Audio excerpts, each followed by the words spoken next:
The stockpiling draft picks era of the Cleveland Browns has come to a close, with Sashi Brown fired and replaced by traditionalist general manager John Dorsey. It's no surprise that the Browns put some of their record-setting draft capital to work by trading for a trio of veterans on Friday afternoon. In 3 separate deals, the Browns sent out mid-round selections in the 2018 and 2019 drafts along with former starting quarterback DeShone Kizer for 3 veterans who should help the team win in the short term. It's not difficult to understand why the Browns made these trades, but it's a sign that they're stuck paying what amounts to a competitiveness tax. In the case of their trades for Bills quarterback Tyrod Taylor and Dolphins wideout Jarvis Landry, the Browns sent out draft picks to acquire a veteran they likely would not have been able to woo in free agency unless their markets totally failed to materialize. Buffalo and Miami had little leverage in making these deals, given that the Bills had no realistic intentions of paying Taylor the $6 million roster bonus he was due on March 16. Buffalo might have publicly suggested it was willing to pay Taylor to keep his options open, but outside of Nick Foles with the Rams in 2016, there's virtually no track record of a team paying this sort of optional roster bonus for a player it didn't plan to keep in a meaningful role. Meanwhile, the Dolphins might not have been able to afford the $16 million franchise tag Landry signed. Earlier this week, Landry reportedly had interest from the Ravens, but given that Baltimore would have needed to totally restructure his deal, it's unlikely the Dolphins would have been able to make a similar swap to the one they made here. And if there weren't any other trade suitors for Landry, he probably wouldn't have signed the franchise tag. The most likely outcome for both Landry and Taylor this offseason was that they were both going to hit free agency. Instead, they're both Browns. The returns here are hardly insignificant.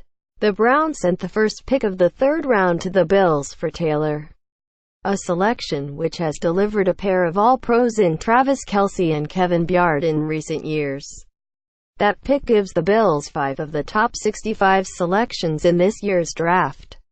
And after trading their former starting signal caller, it seems incredibly likely that general manager Brandon Beane will move up to target his quarterback of the future early in the 1st round.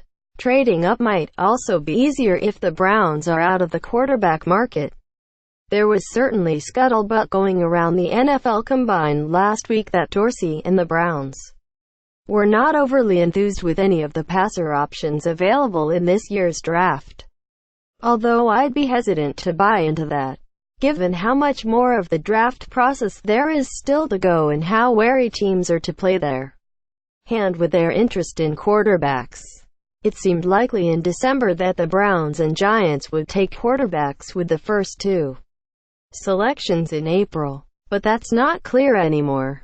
At the very least, it seems like there's a chance that Saquon Barkley and Bradley Chubb are the first 2 picks of the draft. Suddenly, the Colts at No. 3 could be kingmakers with an entire quarterback class still on the board, and the Bills have the assets to move up. If Buffalo packages its 2 first-round picks, Nos. 21 and 22, its own second-round pick, No. 53, and the 3rd rounder it just got from the Browns, the Bills would amass 215 points of trade capital on the Jimmy Johnson chart. That's nearly a perfect match for the 3rd overall pick, which is valued at 200 points. Jarvis Landry has 400 catches and 22 touchdowns in 4 seasons in the NFL. Photo by JCS, Icon Sportswire. Ironically, for a team that is moving away from an analytics-driven approach, the quarterback the Browns have signed is one whose numbers often seem to deserve more praise from coaches and fans than he gets. Much of Taylor's value comes out of his ability to avoid turnovers, a feat he accomplishes while serving as an effective runner and throwing downfield more frequently than his critics suggest. Considered that Kaiser had 22 interceptions as the Browns starter last year. Taylor threw 16 picks over 3 seasons combined with the Bills. At the same time, it would be foolish to stick Taylor in a traditional offense. Drop him back from under center on most plays and hope that he turns into Troy Aikman. Coach Hugh Jackson needs to keep Taylor in the shotgun and build his offense around the threat of Taylor as a runner, which Rick Dennison didn't do in Buffalo last season. That should be just fine if the Browns draft Barkley. The Penn State star took 598 of his 671 carries out of the shotgun and averaged 5.8 yards per carry on those attempts. The potential first overall pick averaged 5.3 yards per carry on his 73 attempts from under center. As a bridge quarterback, Taylor is a massive upgrade on A.J. McCarron, who seemed like an obvious target in free agency after the Browns tried to trade for him last season. Taylor is under contract for $16 million in 2018 before his contract automatically voids. So this will likely be a one-year deal if the Browns draft a quarterback. If he succeeds, the Browns shouldn't have much trouble signing the 28-year-old to an extension during the season. Editors picks Barnwell's NFL free agency and trade grades.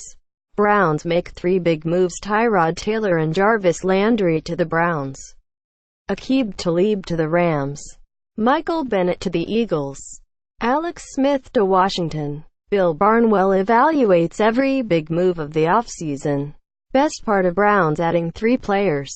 They keep all their draft picks in first 2 rounds. The Browns are still poised to add some serious talent in the draft even after GM John Dorsey's whirlwind Friday brought in some needed players. Barnwell: where it all went wrong for Seahawks legendary defense. Seattle's run as one of the best defenses in NFL history is over after it parted ways with Richard Sherman and Michael Bennett. Among other moves, injuries are only part of the explanation why. 2 related. The Browns should be more aggressive about pursuing an extension for Landry, although it will be difficult to find middle ground on a deal with the former Dolphins wideout, given his present cap hit. As Jason Fitzgerald wrote before the trade, the $16 million franchise tag places the expected value of an extension for Landry somewhere in the ballpark of DeAndre Hopkins' deal, which almost surely wouldn't have been the case if Landry had just hit free agency without the tag. At the same time, Landry is a player the Browns would likely have had no prayer of attracting on the free market, without paying a significant premium over a team like the Ravens. So it wouldn't have been a shock if Cleveland had given Landry a huge deal in free agency, or if they give him a massive deal to stick around. The Browns did the same thing after going against type and trading a pick to the Patriots for Jamie Collins in 2016 before giving him an extension that paid him $37.5 million over its first 3 years. Nearly $3 million more than any other inside linebacker in football. Landry probably won't be able to match the 5-year, $82.5 million extension Mike Evans signed earlier on Friday, but his representation knows the Browns are going to be desperate to hold on to a player they hope will represent the new, competitive Browns. They could franchise Landry next year and pay him $19.2 million, but it wouldn't be shocking to see a 5-year, $75 million extension hit the books for Landry before the season begins. The fit here is a little curious, if only because Landry is a slot receiver and the Browns actually had a few options to operate there in 2018. Duke Johnson has quietly become an effective weapon as both a runner and receiver, posting a positive DVOA in both categories last season. The 24-year-old might very well have served as a regular slot receiver for the Browns next season if they hadn't traded for Landry. With Johnson entering the final year of his rookie deal, it seems possible that Cleveland might not keep the Miami product around after this season. Tyrod Taylor will get a fresh start in Cleveland, which has the nose 1 and 4 picks in the 2018 draft. Jason Getz, USA Today Sports. It's also possible that 2016 first-round pick Corey Coleman might have ended up in the slot, given that the 5'11" Coleman hasn't yet emerged as a useful weapon on the outside. Injuries and poor quarterback play have unquestionably stunted Coleman's growth. But this is also a receiver who has caught 56 of the 131 targets thrown his way over the past 2 seasons, producing a catch rate of just 42.7%. That's the lowest rate in football among guys with 100 targets or more over that time frame. Dorsey has no ties to Coleman, and with Josh Gordon back in the lineup, this seems to push Coleman third or fourth behind Johnson in line for targets. The Browns sent to the Dolphins the 4th-round pick they got from the Panthers in a long-ago swap of punters and a 2019 7th-rounder. Mike Tannenbaum and the Dolphins have to be happy to come away with a meaningful return for Landry, given that they spent all of the season suggesting through the media that he wasn't in their plans. Miami could theoretically have held on to Landry and picked up a 3rd-round compensatory selection. But it's not quite that simple. The Dolphins would have needed to sit out most of the free agent period to avoid signing a player who would have canceled out the compensation for Landry, which isn't exactly their style. I doubt Landry would have picked up a big enough deal to qualify for a 3rd-round pick, which means Miami was likely looking at a 4th-round pick. Browns final tally from Friday: the Browns added a starting quarterback, receiver and cornerback, and still have 5 of the top 65 picks in next month's draft. 1st, 4th, 33rd, 35th, 64th. Acquired traded away QB Taylor 2018 3rd road. WRJ. Landry 2018 4th road. CBD. Randall 2019 7th road. Asterisk 2018 4th, 5th road. QBD. Kaiser 2018 4th, 5th road. Asterisk from Packers. By making this trade, the Dolphins lock in a better 4th-round pick, get that selection a year earlier than they would through the comp market, and can make moves in free agency without having to worry about impacting the compensatory formula. They still have to clear out more space. The Dolphins are $3 million over the cap even after trading away Landry, but this is a nifty sign-and-trade maneuver for a guy who wasn't going to be on the Dolphins roster in 2018. The 3rd move of the bunch is my favorite for the Browns, although it comes with the most risk. It was only a year ago that Cleveland used the 52nd pick of the draft on Kaiser, but Jackson's bungling mismanagement of the former Notre Dame starter left Kaiser entirely bereft of confidence. Few rookie quarterbacks are lame duck starters by November of their debut seasons, but that was quite clearly the case with Kaiser, as a backup behind Taylor and perhaps the No. 3 passer if the Browns draft someone this year. Kaiser's value wasn't about to go up anytime soon. Getting a viable starting defensive back on a rookie deal in Randall is a reasonable return for a quarterback who probably wasn't going to take another snap in Cleveland. The former 1st-round pick never really seemed to settle as a slot cornerback in Green Bay, and it's entirely possible the Browns moved him back to free safety, which was ably occupied by Clinton Dix in Green Bay. That move would allow Jabril Peppers to push back into the box, which would make 2 positions in the defensive backfield better for coordinator Greg Williams. The Browns can pick up Randall's 5th-year option and evaluate him in 2018 before deciding on a possible extension next offseason. Demarius Randall, a 2015 first-round pick, had an inconsistent 3 seasons in Green Bay. Scott W. Grau, Icon Sportswire. As for the Packers, Kaiser offers them a backup for Aaron Rodgers with more upside than Brett Hundley, who failed his audition last season when Rodgers went down injured. Hundley's contract is up after the year, while Kaiser is under contract for 3 more seasons and should have time to develop behind the 34-year-old Rodgers.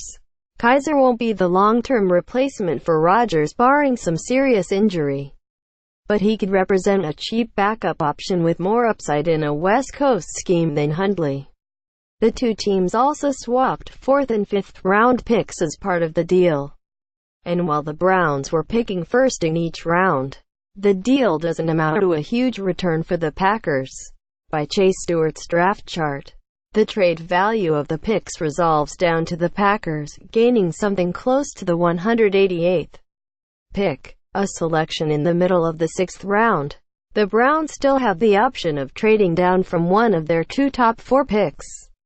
Of course, maybe they'll take Barkley first and send the 4th pick off to a team who does believe in one of the quarterbacks, or deal the first pick to someone in love with Barkley and trust that they can find a similar running back later in the draft. Dorsey comes from the Ted Thompson tree in Green Bay, and both Thompson and his acolytes were historically aggressive in trading down to acquire extra picks as they entered new jobs. Given the rapid-fire succession of trades we saw from Dorsey on Friday, though, it's difficult not to see this as an inflection point for Cleveland's team-building strategy. It has been popular, if not entirely accurate, to think of the Browns as the NFL equivalent of the Philadelphia 76ers, compiling draft pick after draft pick while failing to show any shred of competitiveness for a number of seasons. Sixers fans have to be happy to have a team with Joel Embiid and Ben Simmons right now. But architect Sam Hinkie wasn't able to reap the benefits of his strategy, given that he resigned under pressure in April 2016. Likewise, Sashi Brown spent years losing and then turned over a clean cap and a historic amount of draft capital to Dorsey after being fired in December. The names have changed in Cleveland. Now, the plan is changing, too.